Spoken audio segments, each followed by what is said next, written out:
warahmatullahi wabarakatuh.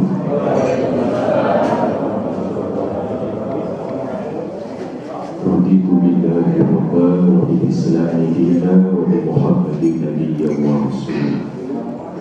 Asbahna ala fitratil Islam wa kalimatil ikhlas wa ala dini nabiyyina Muhammadin sallallahu alaihi wasallam wa ala millati abina Ibrahim hanifan wa ma kana minal musyrikin. Amma ba'du, faqad qala Allah ta'ala fi kitabihil karim. A'udzu billahi minasy syaithanir rajim. Bismillahir rahim.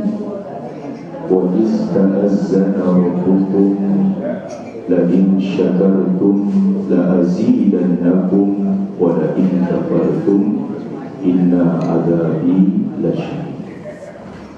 Wa qala Rasulullah sallallahu alaihi wasallam, man lam yashkurin nas lam yashkurillah.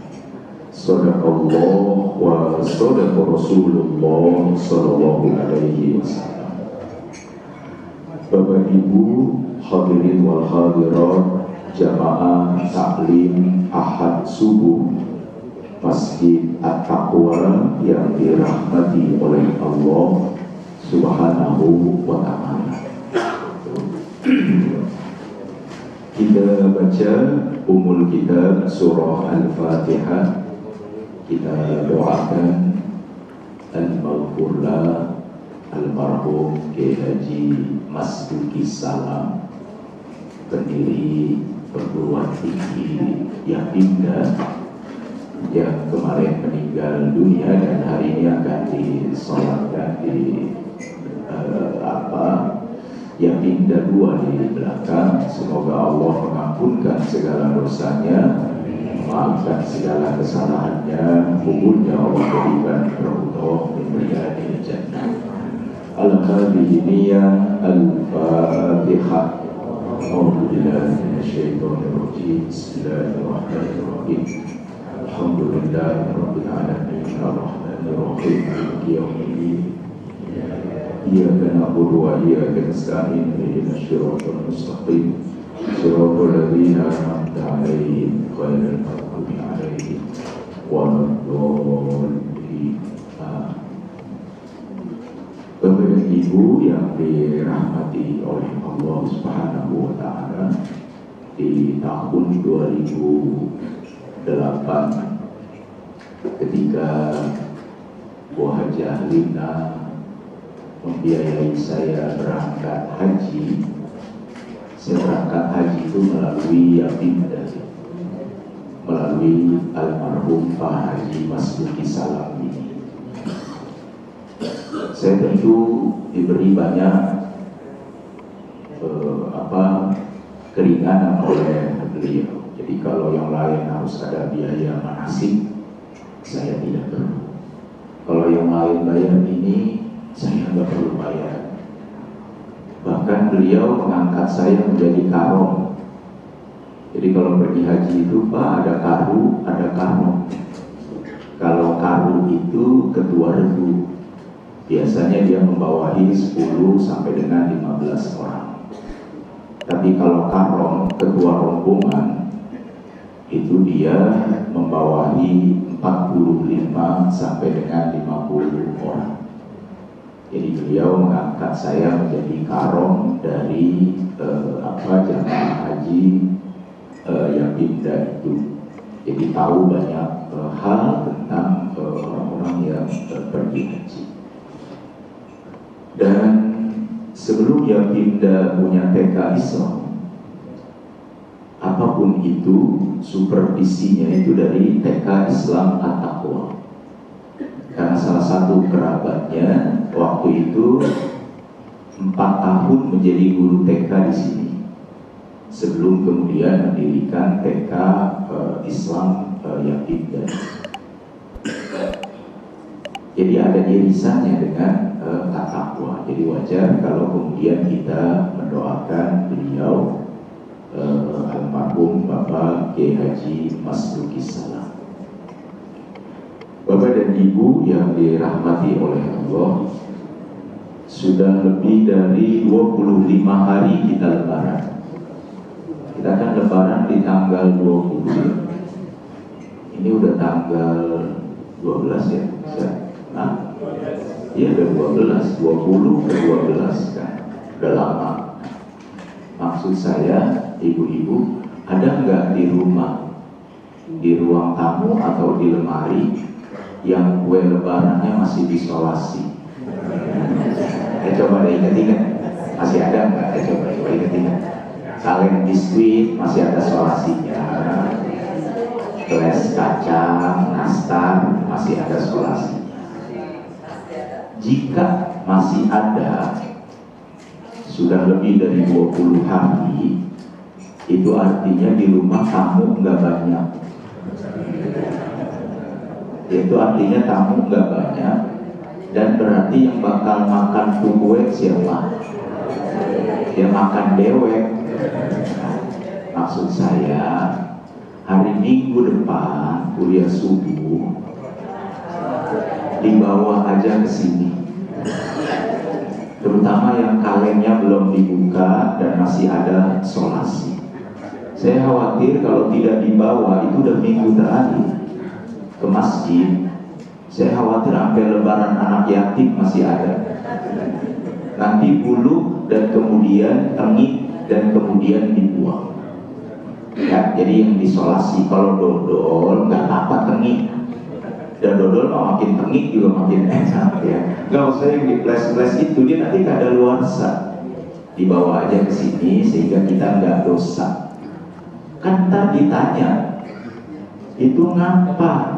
Waktu nanti kita di kuburan, lebaran tahun 2026, kue yang ditoples masih disolasi, maka kita nggak bisa jawab. Ya, saya lebaran tempo hari ke rumah teman, kan ada kacang dulu. Pak Jakaria, silakan kacangnya garing, cobain.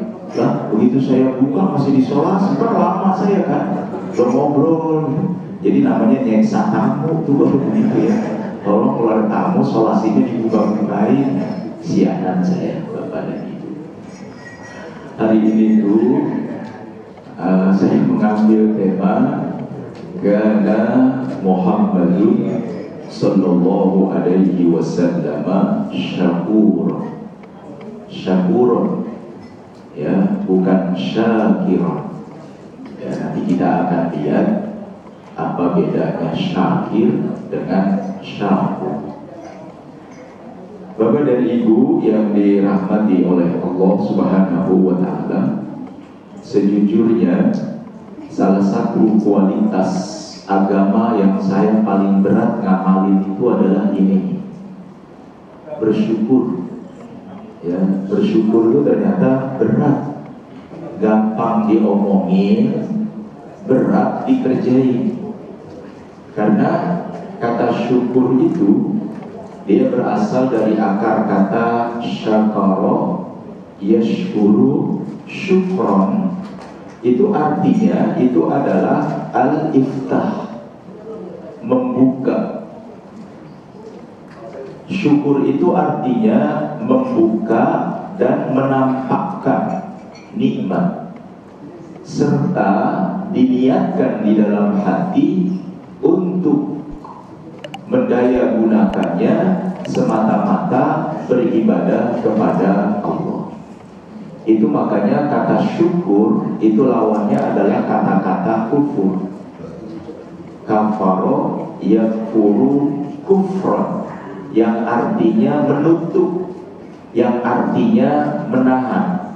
Jadi kalau syukur itu membuka, kalau kufur itu adalah menutup.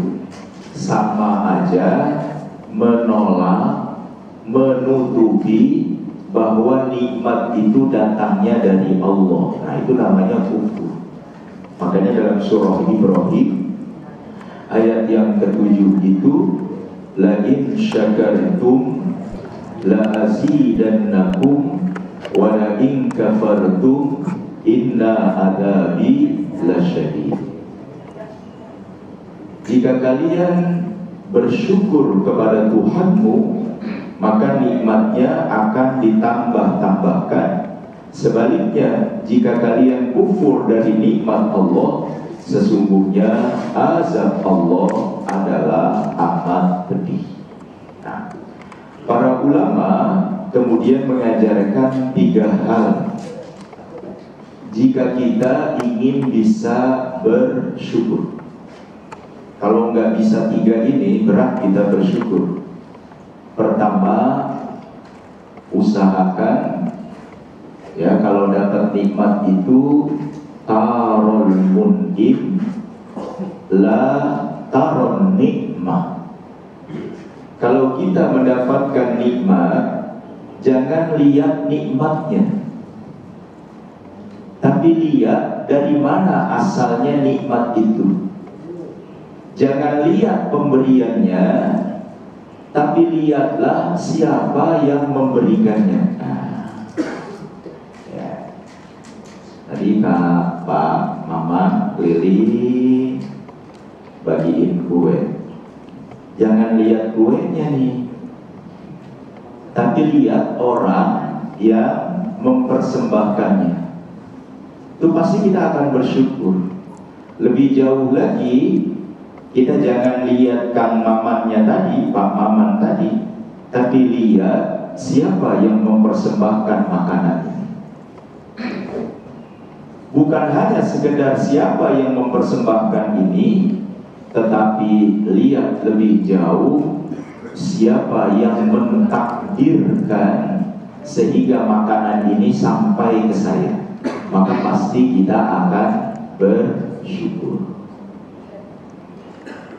Kalau kita konsen kepada makanan, kita sulit untuk bersyukur. Makanan apaan? Pagi-pagi begini gue dikasih ginian. Mana cabenya kecil. Nah, itu saja kalau kita konsennya ke situ. Benar, makanya jangan konsennya jangan ke situ. Tapi dari mana ini makanan? Ya, kemudian ya sumbernya itu dari kita masih akan bersyukur. Saya lupa ya tahun berapa saya dipanggil sama Pak Haji Amit. Haji Amit itu yang punya masjid Nurul Huda. Haji Amit Nurul Huda, Haji Amit yang tukang matiin orang mati. Ya kalau dia pegang orang pasti mati. Itu Haji Amit ya. Dulu Ustadz Rusdi belum ada tukang mandiin. Ustadz Syuhada Haji Cucu belum ada. Pokoknya dulu kalau orang mati nungguin dia. Kalau ada yang mati 3, ngantri itu nungguin itu aja gitu ya. Dia panggil saya ke kamarnya dan saya dikasih jas waktu itu. Jasnya nggak cakep, tapi saya bangga banget dikasih jas sama beliau. Ya nggak cakep, ya bekas barangkali itu jas tahun 80-an. Tapi bagi saya itu sebuah kehormatan, sebuah kebanggaan karena saya nggak melihat jasnya. Tapi saya melihat Pak Haji Amitnya yang memberikan kepada saya jas. Jadi melihatnya itu kehormatan. Jadi kalau kita dapat apa, coba lihat siapa yang memberikannya. Jangan kepada yang namanya barangnya. Maka kita biasanya akan sulit sekali untuk bersyukur, akan sulit sekali untuk berterima kasih. Termasuk dini Pak. Termasuk dini. Makanya kata Pak Quraisy itu, kalau kita udah dapat istri, matikan semua akal kita, rasionalitas kita, logis kita itu, intelektual kita, kalau sama istri matiin. Karena logika gak masuk sama istri, gak masuk logika itu. Udah matiin aja logika kita. Dan jangan kita lihat potongan istrinya Pak. Kalau kita lihat potongan istri, kagak bersyukur kita. Ya potongannya begitu kayak buntelan kentut. Ya, tapi kita lihat siapa yang menciptakannya, siapa yang menakdirkannya, sehingga dia bisa sampai kepada kita dan kemudian dia menjadi istri kita. maka kita pasti akan bersyukur. Sama ya ibu-ibu, sama. Ibu-ibu itu kelemahannya cuma itu aja kata Nabi. Jadi kalau ibadah paling hebat, sedekah paling hebat, ngaji paling hebat. Cuma ibu tuh kelemahannya cuma satu aja kata Nabi, la yashkurna bil asir. Istri itu suka kurang bersyukur sama suami. Nah itu yang maksud saya. Ya, jadi suka kurang bersyukur terhadap suami. Apa kurang bersyukurnya? Satu, nafkahnya. Ya, nafkah itu ya duit ya segala macam. Yang kedua, kurang bersyukur sama potongannya. Potongan suami, ya, suka dibanding-bandingin sama yang lain. Itu makanya jangan dilihat potongannya, tapi siapa yang motong. Nah itu kalau ke sana maka kita pasti akan namanya bersyukur. Yang ketiga, kurang bersyukur itu dari sikapnya. Jadi sikap suami suka misalnya ngeselin, nyebelin. Padahal kita jangan lihat sikapnya, tetapi kenapa sikap itu bisa sampai kepada kita. Ya itu makanya saya selalu kalau melihat istri itu saya nggak melihat istri saya. Kalau saya melihat istri saya ceraiin. Orang saya pengennya malu namanya. Dia kan begitu ya, tidak ya. Tapi karena dia nyampe kepada saya dengan anugerah Allah, engkau adalah anugerah yang terindah. Kayak dari Pak Haji sini ngobrol-ngobrol sama saya. Bagaimana ya saya minta maaf sama orang yang saya pernah berbuat salah, tapi saya sulit nyari anaknya nggak ketemu. Dia sudah mohon ampun ya kepada Allah, ampunkan saja dosa-dosanya. Ya kalau ada anaknya dicari anaknya, dan itu kemudian selesai. Itu makanya Nabi, salah satu yang Nabi minta maaf itu adalah kalau dianggap tidak adil oleh istri-istri. Nabi udah berusaha adil, tapi kalau dianggap tidak adil, kata Nabi, saya mohon ampun kepada. Nah, itu kira-kira seperti itu. Makanya saya bilang, saya itu dosa ada Bang Mul di sini. Kalau ada Bang Mul ada. Saya itu waktu berangkat ke pesantren, saya itu sebenarnya nitip surat sama Bang Mul, kan saya dekat sama Bang Mul waktu itu. Saya nitip surat sama Bang Mul, tolong surat ini sampaikan ke Gang Kemuning. Di mana Gang Kemuning? Nah, Gang Kemuning yang di belakang stasiun Pasar Minggu. Dulu di sana ada kiai hebat, namanya Kiai Tajuddin Hasan. Di belakang rumah Kiai Tajuddin Hasan, mohon surat ini disampaikan. Saya itu nggak tahu kalau surat itu tuh nggak sampai. Sehingga ketika saya pulang dari pondok, ya saya kuliah, mau selesai kuliah, saya nikah aja kan itu. Semua sama sekali, saya pikir persoalan itu udah selesai. Belakangan, saya itu baru tahu bahwa dia menunggu saya sampai 12 tahun dan sakit-sakitan. Dan saya merasa berdosa banget ya. Jadi ada segitunya perempuan tuh kalau menunggu. Rupanya waktu saya pergi ke pesantren itu dia menunggu ya. Dilamar orang nggak mau, masih nungguin saya. Lah kan rumah saya dekat. Nah, saya kan orangnya begitu. Kalau udah selesai ya sudah. Oh ternyata katanya dia tidak menerima surat itu, makanya saya langsung begitu tahu saya langsung ke rumahnya dan saya minta maaf ya juga kepada ibunya dan keluarganya. Ada yang miss. Nah itu yang namanya bukan jodoh ya. Jadi saya pernah mengalami dan itu saya merasa berdosa banget kepada hati yang terluka.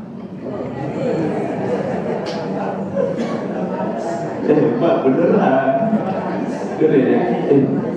Bapak dan Ibu, kalau saya punya kertas, ini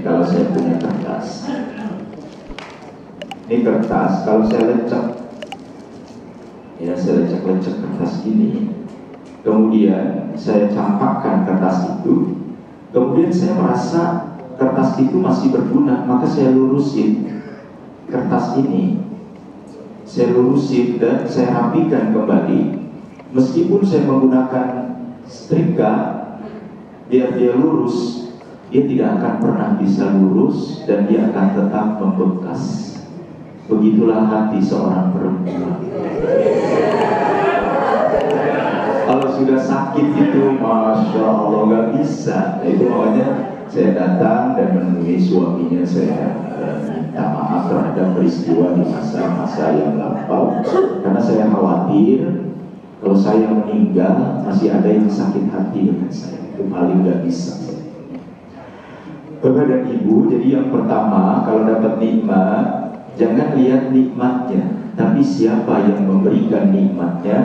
Dan kita yakin pemberi nikmat itu adalah Allah. Dan Allah tidak pernah salah.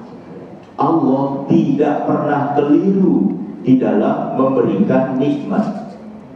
Yang salah mah tukang paket, keliru tukang paket tuh, ya, yang nyampe pagi-pagi paket, bukan paket kita, ya. Kakak, alamatnya di mana? Dia masih kebingungan nyari alamat. Allah tidak pernah salah. Itu yang pertama, ya. Yang kedua, la taro nafsaka ahlan minan nikmah.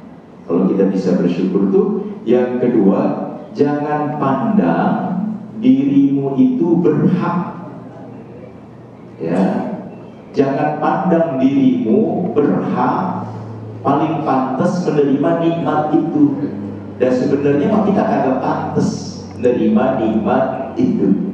Maka kita masih akan bersyukur tuh, ya. Jadi kalau kita merasa ya memang saya yang berhak lah, pantasnya saya terima, maka kita gak bakalan bersyukur. Tapi begitu kita menerima nikmat, ya Allah, sebenarnya saya gak pantas nih dapat makanan, ya, senikmat ini, ya, dengan dosa yang saya lakukan, dengan tidak banyak kebaikan yang saya lakukan, tapi saya pagi-pagi udah dapat makanan seperti ini, maka kita masih akan bersyukur, ya, karena kita sebenarnya sama saya kagak pantas untuk menerima. Tapi kalau kita ngerasa diri pantas, harusnya pagi-pagi saya menerimanya nasi uduk, dan kagak bakalan bersyukur. Nah, itu dia manusia. Tapi kalau kita, ya Allah, saya sebenarnya gak pantas menerima ini. Dosa saya terlalu banyak, ya, kebaikan saya kagak ada, tapi pagi-pagi udah nerima pastel. Di pastel kan dalamnya ada telurnya, ada kentangnya. Itu kalau kayak begitu cara kita memandang hidup, maka pasti kita akan menjadi orang-orang yang bersyukur. Begitulah kira-kira Rasulullah Muhammad Sallallahu Alaihi Wasallam. Dan yang ketiga, ma'rifatul ajzi anisyukri. Kita tuh harus punya pemahaman sebenarnya kita tidak mampu bersyukur dengan sebenar-benarnya syukur. Sebenarnya. Kenapa? Karena kita paling mampu bersyukur dengan lisan saja. Alhamdulillah. Paling-paling kita mampu bersyukur dengan hati kita. Terima kasih ya Allah. Tapi apakah badan kita sudah sesuai dengan lisan, sudah sesuai dengan hati kita? Apakah kemudian nikmat yang kita terima benar-benar kita manfaatkan untuk di jalan Allah? Nah, itu kira-kira jadi terasa sebenarnya saya nggak mampu bersyukur secara sempurna. Bapak dan Ibu yang dirahmati oleh Allah Subhanahu wa Ta'ala, di dalam surah Hamim Sajadah, wa qalilum min ibadiyash syakur, bukan syakir. Sedikit sekali hamba-hambaku yang bisa bersikap syakur.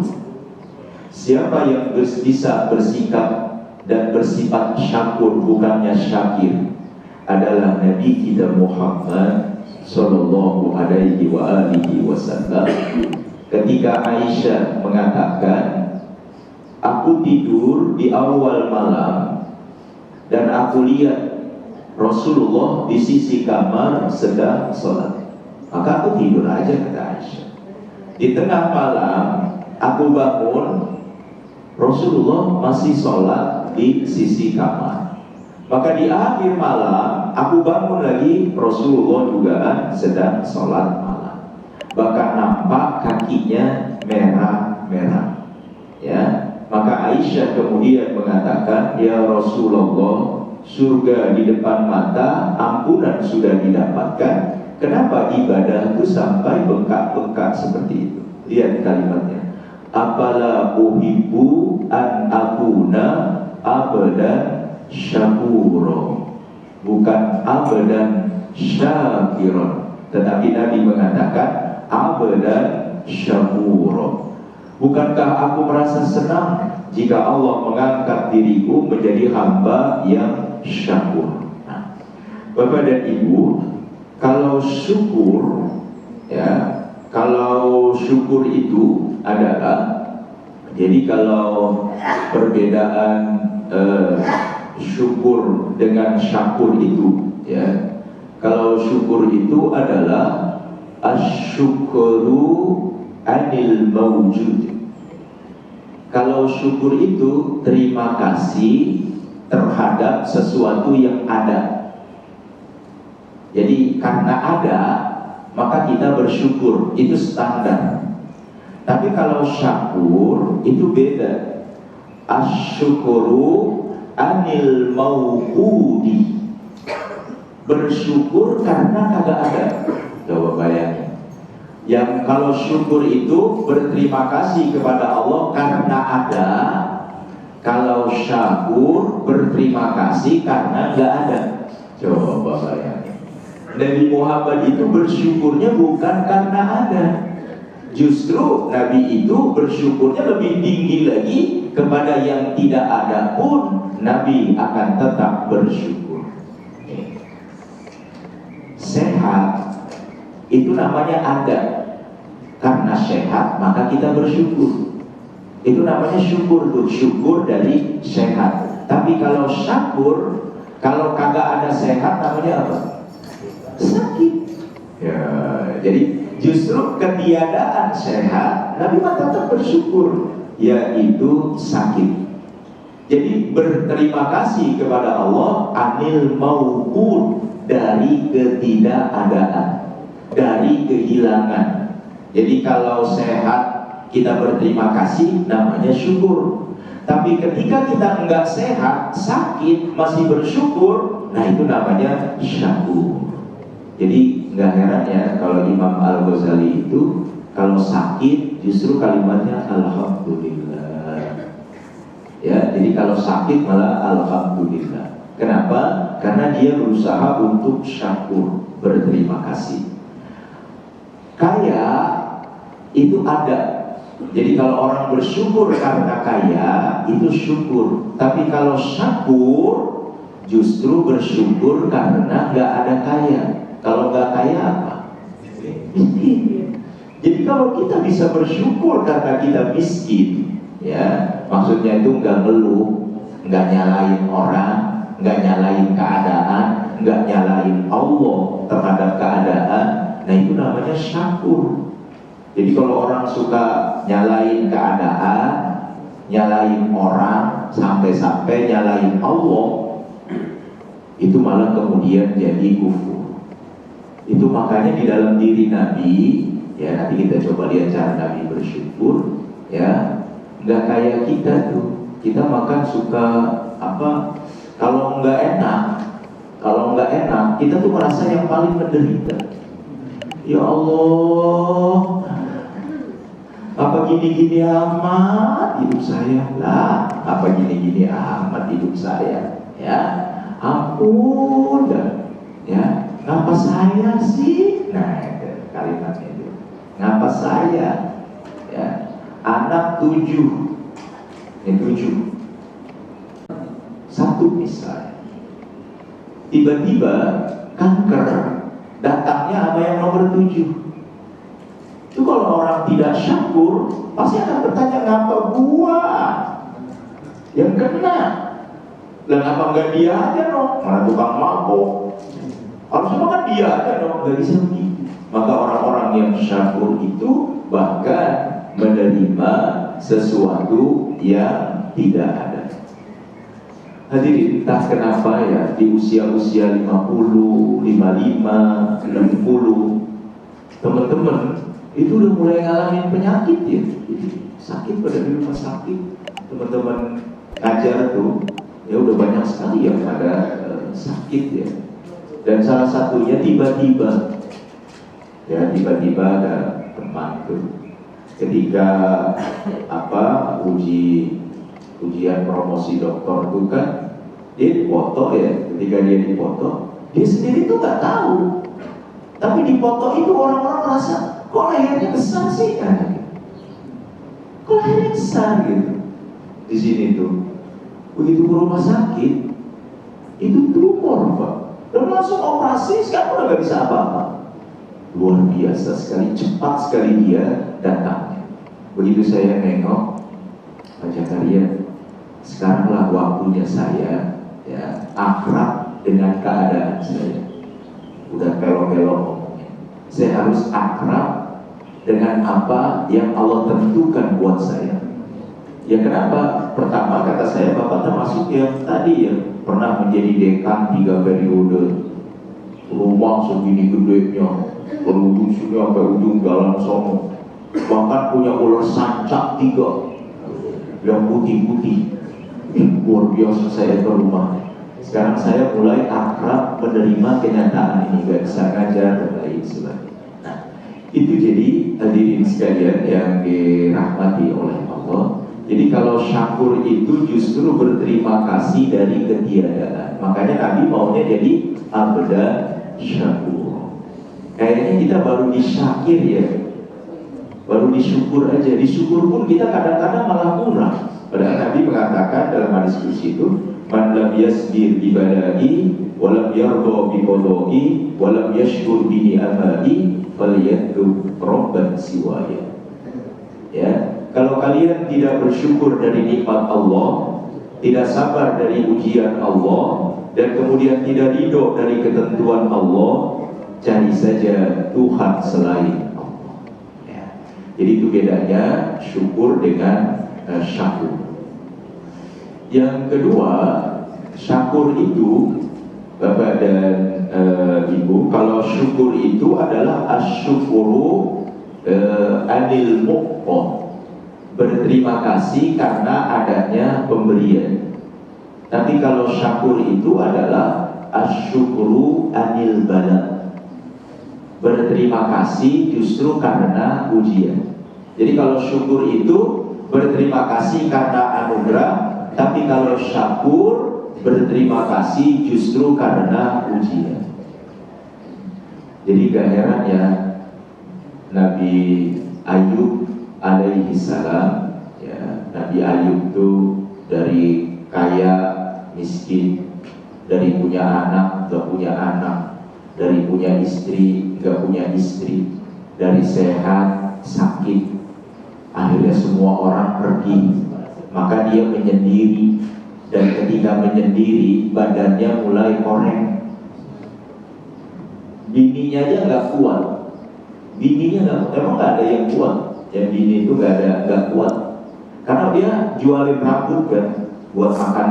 Nah, Nabi Ayub tuh dia jual rambutnya, dia sampai rambutnya botak. Nabi Ayubnya belum juga sembuh, makanya dia kemudian nggak kuat.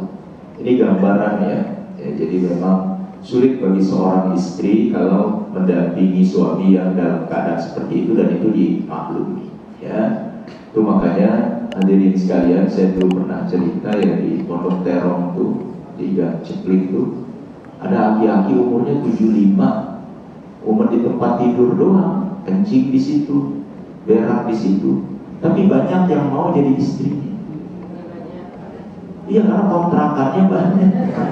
Bapak kalau sakit usahain kontrakan banyak, jadi masih banyak tuh yang mau ngurus, mau jadi istrinya. Cuma tadi ada syarat, kalau nanti Pak Hajinya meninggal, yang satu itu buat saya. Anak-anaknya setuju dan hitam di atas putih. Memang harus hitam di atas putih Pak, kalau kagak diusir sama anak-anaknya. Pasti diusir sama anak-anaknya. Beneran, belum apa-apa aja bapaknya, gak usah kawin lagi Pak.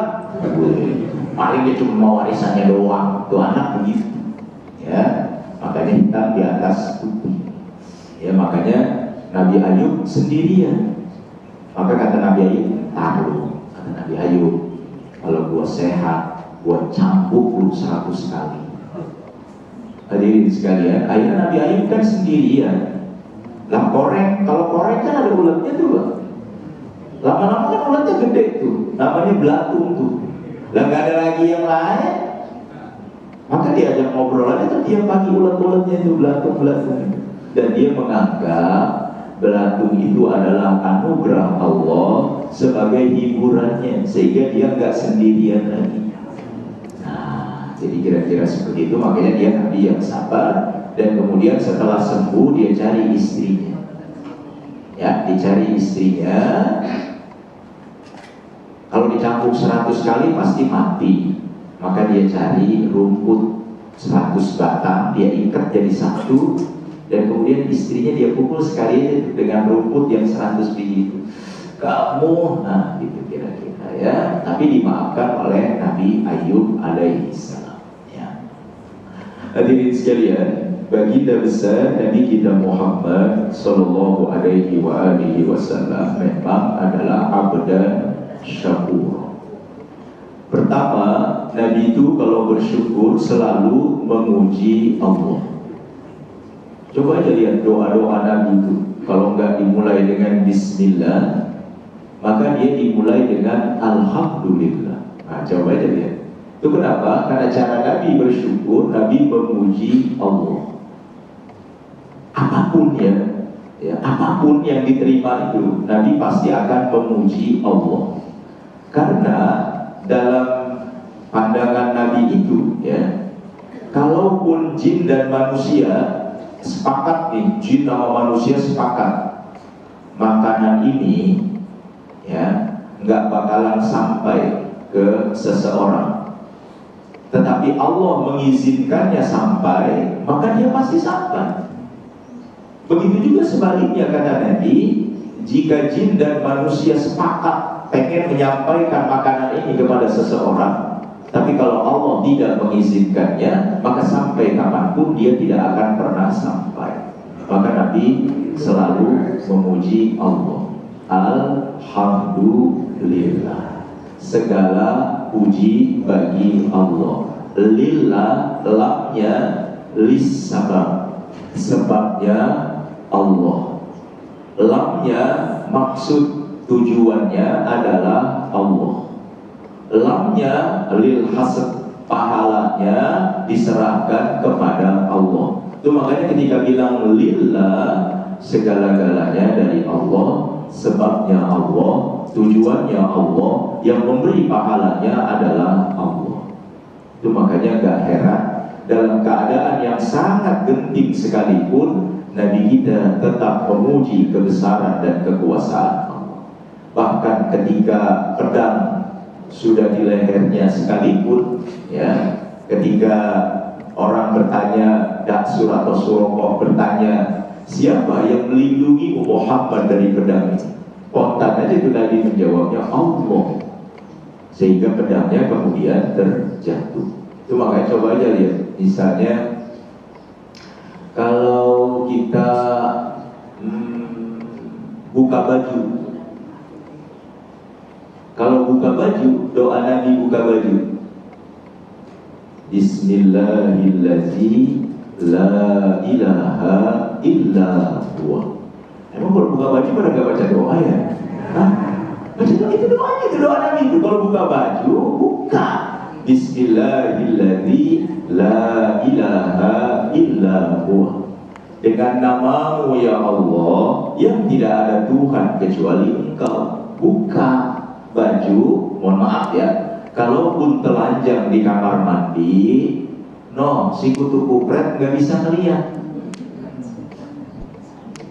No, setan sama jin kan di kamar mandi banyak banget. Kalau kita baca itu Bismillahirrahmanirrahim, la ilaha illa huwa, Kalaupun kebuka, dia nggak bisa niat. Maka kalimatnya buka baju aja dengan nama-Mu ya Allah, yang tidak ada Tuhan kecuali Allah. Betul Nabi buka baju aja, ya, yang disebut nama Allah. Ya, sama ini juga waktu make juga Allahumma inni as'aluka khairaha wa khairama fiha. Kayaknya mereka gak baca ya. Itu ada di kitab Al-Azkar Imam Nawawi, itu hadisnya adalah terburu-buru ya. Terburu-buru buka baju ya, pakai baju ya. Ya Allah, aku minta kepadamu kebaikan dari baju ini dan dampak-dampak yang baik dari pakai baju ini. Begitu ya Nabi itu pakai baju ini. Kemudian masih terusin, ya Allah, aku berlindung kepadamu dari keburukan memakai baju ini dan dampak-dampak buruk dari memakai baju ini. Ada dampaknya memang. Kalau kebaikannya bersyukur, ya. Kalau enggak baik, bermohon kepada Allah perlindungan. Ya, hadirin, ada artis yang kena kanker itu karena kebiasaannya menggunakan pakaian dari bulu binatang di ketiaknya sehingga muncul getah benih. Ya, itu makanya Nabi mengajarkan berpakaian pun ya ada doanya. Nabi itu senangnya warna putih, warna hijau, dan kemudian warna merah. Itu kesenangan Nabi dalam berbusana, ya, terutama kalau sholat Idul Fitri, Idul Adha, dan kemudian sholat Jumat. Karena memang hari itu warna seperti itu, ya. Kalau sekarang kan udah ada Tosca. Mungkin kalau ada Tosca, Nabi juga senang warna Tosca. Atau sekarang kan muncul warna-warna lembut, namanya warna pastel, ya, warna pastel. Tapi memang Nabi menyukai 3 warna itu. Kok Ustaz abu-abu? Ya saya pas kenanya aja di ruang tamu tadi, saya samper, ya. Karena juga tadi keburu-buru, ya, dari jam 3 sudah tamu, tapi mau pakai. Memang kalau mau ceramah saya suka gitu, jadi disesuaikan. Ya, disesuaikan, jadi semuanya lagi abu-abu semua ya Bu. Saya mantes-mantesin aja biar bersyukur. Tapi rata-rata juga ini dikasih orang ya. Rata-rata dikasih orang, nih baju dibeliin orang. Pokoknya saya kalau dikasih sarung sama Pak Wage, saya nggak ngelihat sarungnya Pak Wage, saya ngelihat Pak Wage-nya. Ya. Nggak banyak Pak yang beliin saya sarung BHS tuh, jujur aja. Nggak banyak yang beliin saya sarung BHS sebagai ustadz ya. Kalau di sini ada Pak Haji Wage, kalau di sana di Arab tuh ada namanya Pak Haji Munzir. Dulu di sini di belakang tuh yang tukang sop di polisi, yang anak-anaknya jadi polisi tuh. Siapa sih yang tukang sop di bawah tuh, lupa banget, Pak Haji Sarono. Kitabnya masih ada di saya. Saya dikasih kitab Riyadhus Shalihin. Ya dulu dia sering ngaji di sama itu. Itu kitab sulit dicari itu, Isra Mi'raj, ditulis oleh Ki Haji Abdullah Syafi'i. Pakai tulisan, dia punya, bisa dikasih itu. Ya Pak Isra, rupanya dia sering datang di Asy-Syafi'i. Kalau dia kasih saya BHS-nya yang sutra, saking sayangnya nggak pernah saya pakai. Sampai kemudian saya lupa ada di mana, karena pindah dari kontrakan. Saya masih ingat waktu saya nikah sama almarhumah tuh, dia datang tuh ke rumah, tolong kalau nikah dipakai. Rumahnya tuh sarung mahal ya, karena bisa dilipat jadi kecil Pak, kayak korek api tuh. Buat selendang, saya nikah pakai itu. Pak Haji Sarono tuh baik banget. Yang kalau malam takbiran, beliau itu selalu bawa anggur 1 peti ke musola. Itu kalau malam takbiran, dia bawa anggur ke 1 peti ke musola buat kita pada makan tuh. Ya, jadi saya kalau dikasih sarung, saya nggak lihat Pak Wage-nya. Apa saya nggak lihat sarungnya, tapi saya lihat Pak Wage-nya. Sama istri juga saya bilang, istri itu senang sekali tuh kalau kuliah subuh terakhir ke sini, ya biasanya mampir ke sana. Istri saya suka dikasih mukena ya sama wajib-wajib, jadi terima kasih. Nah, Bapak dan Ibu, itu Nabi selalu memuji Allah. Yang kedua, Nabi itu kalau bersyukur dengan seluruh apa yang ada di tubuhnya. Mata Nabi itu bersyukur, lisan Nabi itu bersyukur, kedua tangan Nabi bersyukur, kakinya bersyukur, hatinya bersyukur.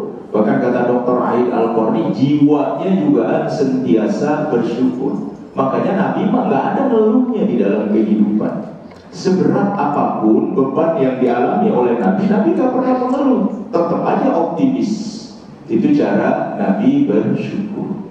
Ya, kalau kita bersyukur tapi mata kelihatannya nggak bahagia, ya kelihatan gitu, atau bibirnya tidak nampak rasa syukur.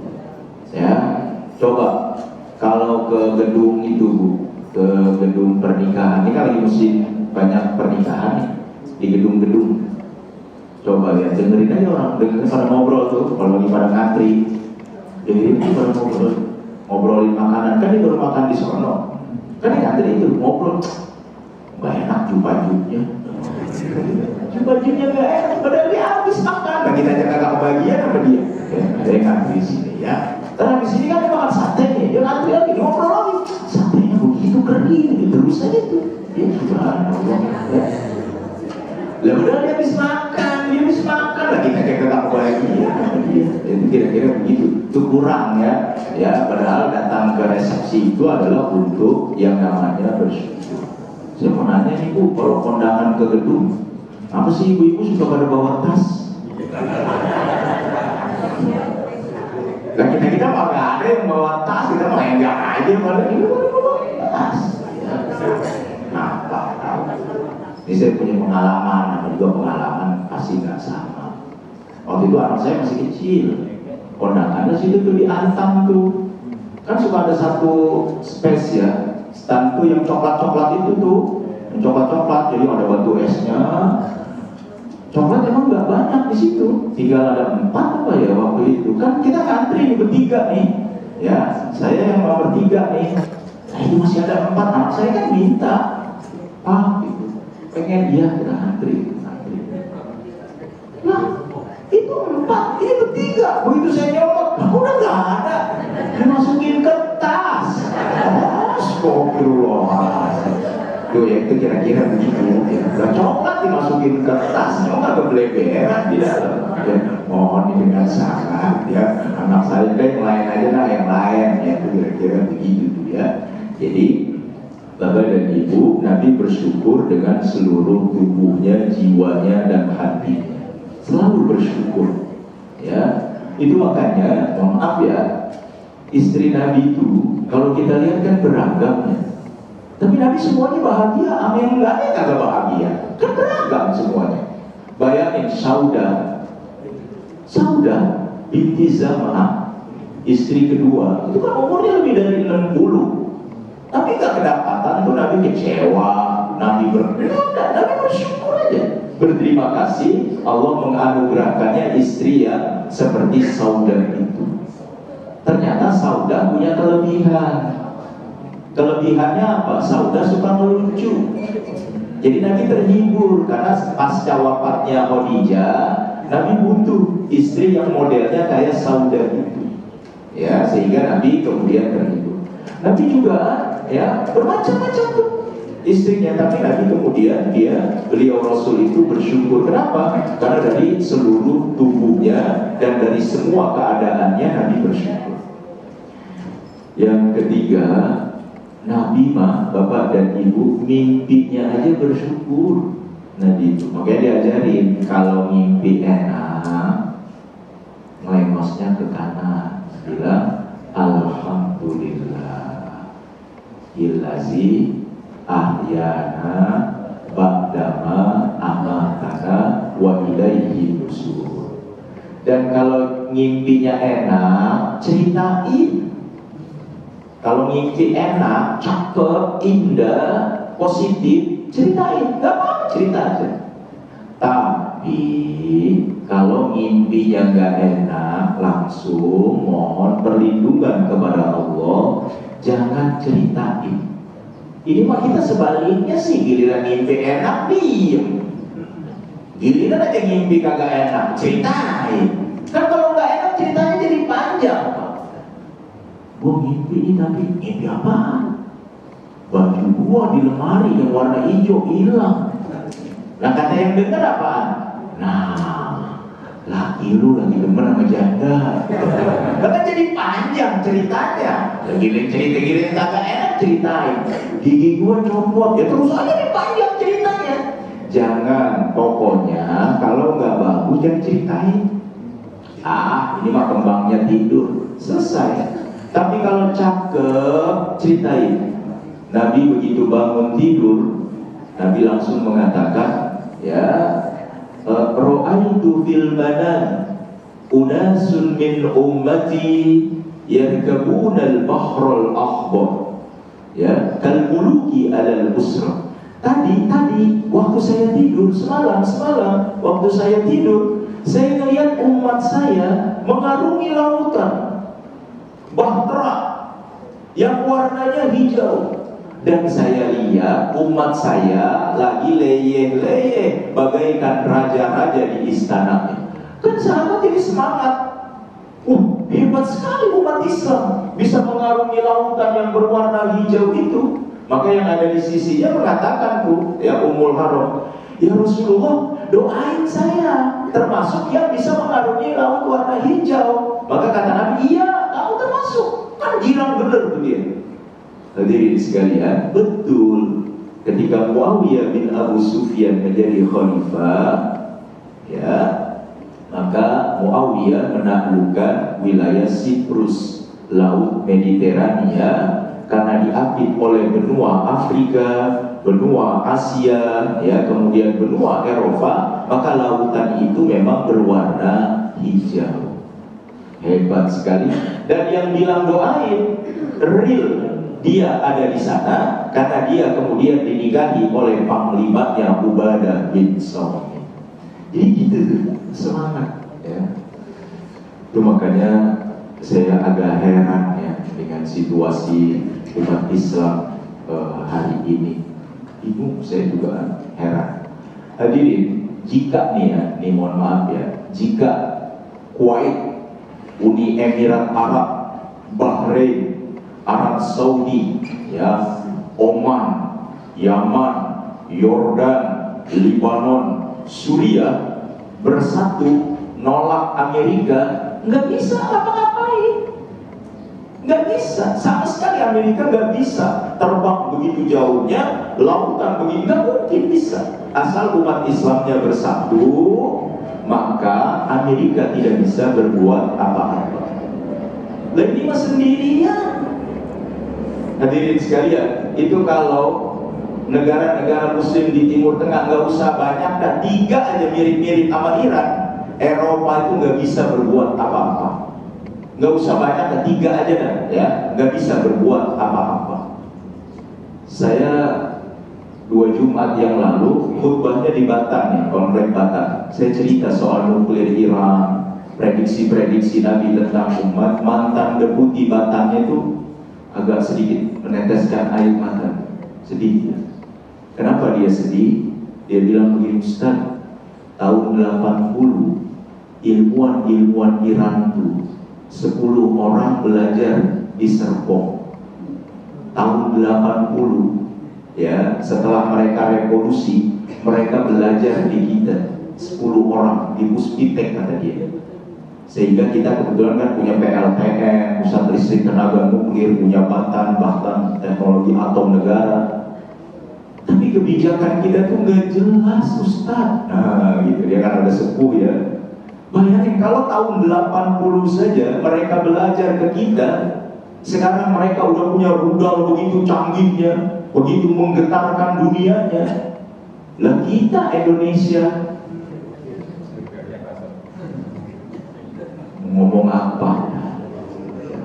Gak jelas, ya.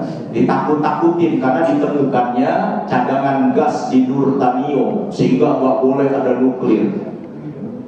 Presiden kita Pak mondar mandir ke Eropa, ke Jepang, kemana, Korea, dalam rangka menawarkan diri sebagai mediator Amerika sama Iran. Amerika dengerin nggak? Kagak. Iran mau denger nggak mau mereka? Kagak. Siapa yang didengerin? Pakistan. Malah menjadi tempat sekarang gencatan senjata 2 minggu itu. Kenapa? Pakistan punya nuklir, kita punya MBG. Wah, gimana? Susah Indonesia mah ya. Tapi kenapa saya bisa ngomong loncer begini? Rupanya saya juga sering makan MBG. Karena emak saya guru ngaji, emak saya suka maulid. Maksud saya MBG-nya adalah makan berkat gratis. Emak saya suka cari berkat ya. Jadi kepada ibu yang dirahmati oleh Allah, jadi intinya pun Nabi bersyukur dan kemudian diceritakan ya. Dan yang terakhir Nabi mengatakan, man lam yashkurin nas lam yashkurillah. Siapa yang tidak bisa berterima kasih kepada manusia, maka kata Nabi, saya jamin dia tidak bisa berterima kasih kepada Allah. Biasakan Pak, mohon maaf nih, secara naluri itu manusia itu senang banget kalau dibilang terima kasih. Secara naluri dia, kalau orang bilang terima kasih sama kita, itu kita rasa senang. Ya itu makanya biasakan mengucapkan terima kasih. Berapa kali ibu bilang terima kasih sama suami? Sering-sering ibu bilang terima kasih. Karena suami sering bilang iya sama maaf. Jadi ibu sering-sering bilang terima kasih ayah. Gitu. Kalau dibeliin baju, dibeliin jilbab, dibeliin apa, bilang terima kasih ayah, terima kasih abi. Oh. Pak, kan pakaian istri banyak.